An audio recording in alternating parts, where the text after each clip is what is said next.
Hi guys and girls, this is Claudia here from Metaldays 2017 with 7 Spires. Hello. Thanks for being here. Thank you. So, I heard it's the first time ever that you're overseas, really? Yes. That's great.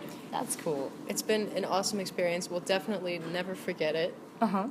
We feel very at home here. These are our kinds of people that are walking around, and it just feels like one big family. Cool. So you got to see something of the site also already? Yes. Yeah, beach and stuff. Oh, yeah. We went to yeah. the beach yesterday. It was very cold. Freezing. Oh, yeah. Our toes were numb. So, you had your show here, and what is the feeling like when you go on stage, when you start playing your music? Well, It's a little bit like, oh, God, I hope they like us. Oh, It I really think depends they on do. the show. Some days you feel awesome, you feel like you could really conquer the world, and other Yeah. days you're feeling down and you have to check all that at the door and just focus on the fans and the show and showing them a good time.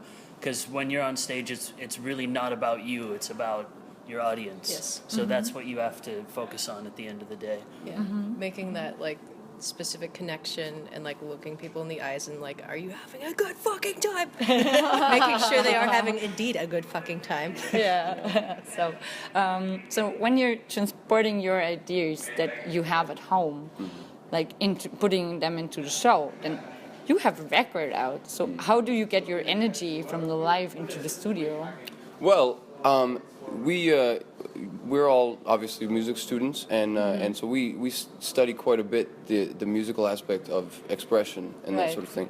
And so when we're playing, I mean that's what we know we want to do is perform, but the music that we have is so inspired by story and that sort of thing, and also we have such a vast range of influences that we know from the energy that we put out on stage what sort of story we want to tell and how we want it to be told. So it's not necessarily like the show going into the album or the album going into the show, but they coexist, and I think both energies are it's back and forth pretty consistently. So. So it's two different things. Yeah, it's two different things that exist at the same time. I mean, the show is the album, Right. and the album is its own show. you know, They so. both kind of grow from the same place, I think. We're always mindful of both as we're either composing or writing for the studio or for live. Right. And being a symphonic band, and Adrienne being the brilliant orchestrator that she is, she can really manipulate the orchestra to do things that we can't do on our instruments, and to fill holes or really enhance what we do, I think. So we're able to pull off both and it not have any holes in either show or the album. So when you're writing, then how do you start? Is there a special place inside or outside yourself, or It starts with a very strong feeling of any kind. And then either I will write a stream of consciousness, just whatever I'm feeling, whether either that or I will express it in a musical setting. I'll create an orchestral atmosphere, or I will have Jack with me and say, let's try doing this, and I'll create a groove. right? So it's just about expressing the raw emotion first, and then we refine as we go. So it's different kinds of emotion that Yes. you're expressing. Yes. So how do you decide then what's gonna be on the album? So since you have Well- such a variety. Yes, we. Part of it is just writing a lot, a lot. We wrote this one 3 times Okay. and threw out most of the songs.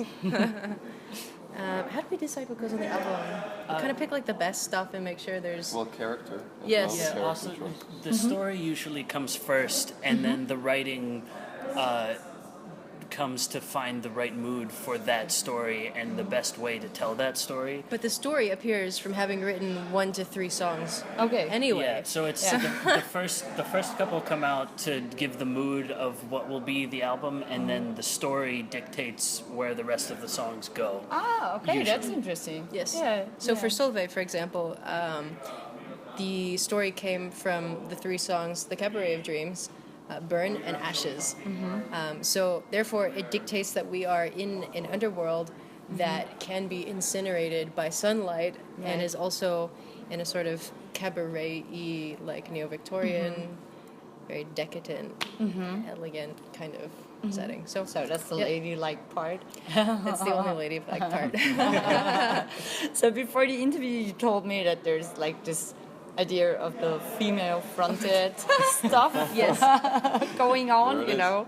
Yes. So can you tell me about that? Okay, well, so there is this label of being a female-fronted band, and a friend of ours, Carl, he's a photographer for a really cool festival in America, and he likes to call everything female-fronted because it's so dumb.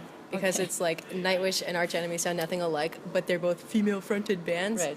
So that's basically what it is. And so he has a girl cat. So he's like, "Oh, here's my female-fronted cat," and like stuff like Everything this. is female-fronted. Okay. So what do you think about the idea of emphasizing? Oh, there's a woman in a band. Or do you feel like, well, it's me and so? Well, A bit like that, but So what about it? It's sort of like something that has kind of been on the rise in the past 10 years. More females have been, fronting bands and stuff like Right. that. So I think a label as ridiculous as it sounds, like female fronted, is going to happen in the beginning of that. Right. But eventually that's going to be normal because there's so many female fronted bands Yes. Right. that it's going to be a metal band just like anything else. It just Yes. takes time. It takes time to settle. And in the States too, there's a lot of social turmoil over female versus male and inequality and that sort of thing. And I think the female fronted metal is a way to like first of all raise the equality between the two, Right. but the label is what's holding it back. Yeah. Once you start calling the female fronted metal, then Right. the label is Like gone. anything else. you Yes. have to Yeah, just right. pretend it doesn't exist. Yeah. And I'm just a singer, and we're a band. Exactly.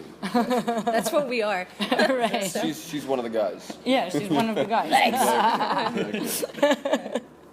So I have a question that I have to put in all my interviews because I don't know the answer.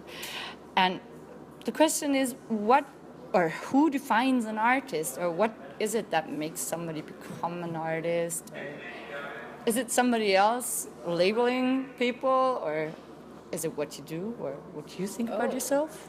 That's an interesting. Are you an artist? I guess so. Yeah. I create things based on a feeling that I want to express. You look like you have something you want to say. Well, so to quote Dimmu, all good art comes from suffering. And that's something I keep in mind every day. Right. When we deal with issues, whether they're musical or not, Right. that's what fuels our whatever we are playing, whatever we're doing, that sort of thing. And that contributes to art.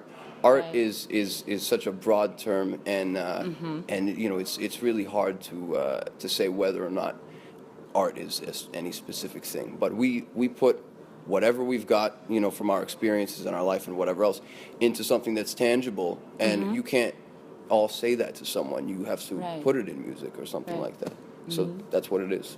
Yeah, to expand on what Pete said, I believe that the great art that really stands the test of time has to be defined by the artists themselves, and they have to it's a drive that you get that you have to make this for yourself. It's what you need to make, Or you'll die. and nobody, or you'll you die. die. It's There's something no you have to get other out there, thing. and it has to be this way, no matter what anybody says. And whether you're Picasso or Mozart or anyone really, it's the art that is made for the artist, that's where the beauty comes from, that people appreciate, and that's what makes it timeless, I think. and honest. Yes. And honest. Oh yeah. So you don't produce for a market only, so it's more. Yeah, I mean, it comes from what we want, but sometimes it's like, I bet they would love it if we did this. So you put a little extra on top. Ah, okay, it's topping. Yes.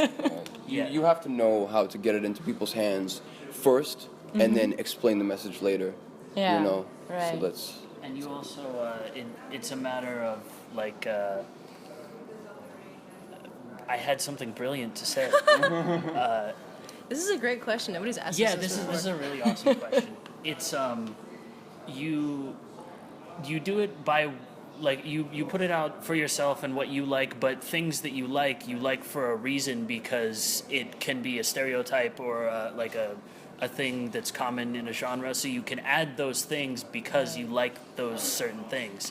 So even though it is a topping, it's for a reason, because we still It's a topping that you still like. it's like adding sprinkles on ice cream. I like sprinkles on I ice prefer cream. caramel sauce. Me too. Yeah. So I'll put caramel sauce on my metal and he'll put sprinkles on his metal. Sprinkle metal. Yeah, and strawberries are nice every now and then. So thanks for all the strawberries. Thank you for the interview. Thank you. Thank you very much. Thank you very much. Thanks.